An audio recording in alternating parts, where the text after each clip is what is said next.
So this video is all about shutter speed, which is the third technical fundamental of photography. Shutter speed is how fast your camera takes a picture. And usually it's a fraction of a second, like 1/100th of a second. This is the exact moment in time that you are capturing when you take a photograph. So when something is moving really fast, you need a really fast shutter speed in order to freeze that action. So you can take this picture of an athlete, for example. In order to make this picture happen, the photographer had to use a really fast shutter speed, like 1/4000th of a second. But not everything is moving this fast. And for slower moving objects, you can use a slower shutter speed, like 1/100th of a second. The slower you go, the more aware you're going to be of the movement of the objects that are in your frame. And if you choose a shutter speed that's too slow, you might get some unwanted motion blur from the subject that's moving around. Once you get to slower shutter speeds, you're also going to notice some motion that isn't coming from the things that are in your photograph. It's actually coming from your camera itself. It's coming from your hands moving with the camera. This is called camera shake.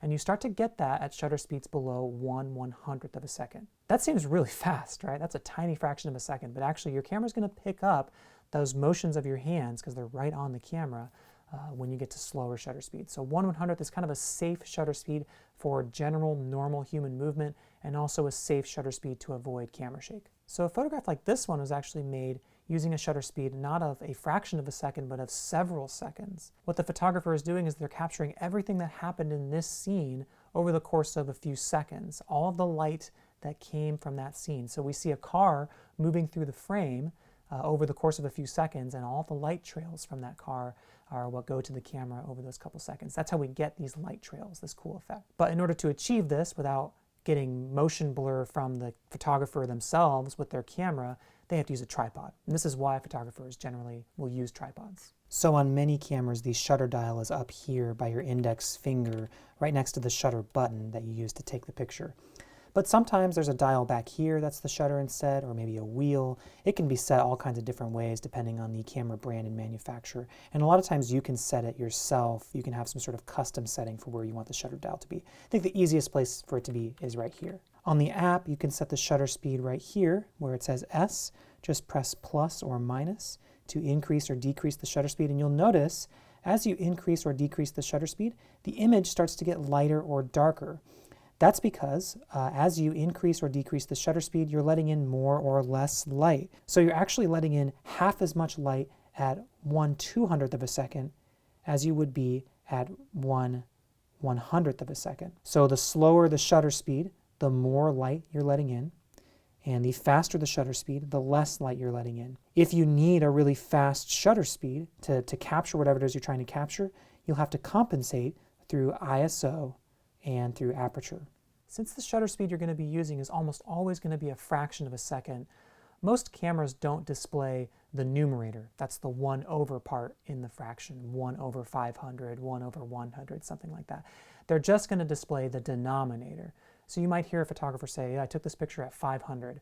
What they mean is they took that picture at 1/500th of a second, not 500 seconds. You'll notice that as you adjust the shutter, the image becomes brighter or darker.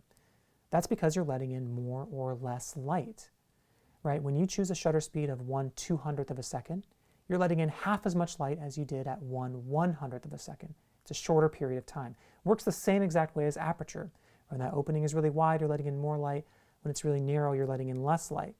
With shutter, if you have that shutter speed letting in light for a really long period of time, you're letting in more light.